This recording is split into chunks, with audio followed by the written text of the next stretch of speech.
लोकसभेच्या निमित्तानं आपल्या सर्कलमध्ये असेल किंवा एकूण ओव्हरऑल जिल्ह्यामध्ये असेल, कशा पद्धतीने ही निवडणूक होत आहे?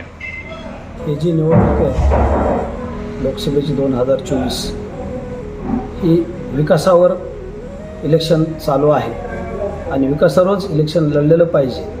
पण दुर्दैवानं आपल्या बीड जिल्ह्यामध्ये जातीपातीचं धर्माचं राजकारण केलं जात आहे. पण मला एवढंच सांगू इच्छितो सर्वांना की जातीपातीच्या पलीकडे जाऊन आदरणीय खासदार पंकजाताई मुंडे ह्या विकासामध्ये एकदम खूप मोठं नेतृत्व आहे आणि त्यांच्यामुळे आपल्या जिल्ह्याचा विकास भरभरून होणार आहे. त्यांच्या पाठीमागे केंद्रातून खूप मोठी साथ आहे व आदरणीय पालकमंत्री धनंजयजी मुंडे साहेब हे सुद्धा अतोनात प्रयत्न करून विकासासाठी त्यांना साथ देत आहेत व त्यांच्या सहकार्याने आणि ताईच्या विकासापुढं जातीपातीचं राजकारण न चालता विकासाच्या राजकारणामुळे ताईचा विजय हा निश्चितच होणार आहे, यामध्ये तीळ मात्र शंका नाही.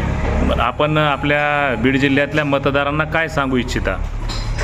बीड जिल्ह्यातील माझ्या मतदार बंधू भगिनींना एवढीच नम्रतेची विनंती करतो की ताईनं जे महिलांसाठी बचत गटाच्या माध्यमातून 20 ते 25 हजार महिला बचत गटांना भरभरून अशी मदत केलेली आहे.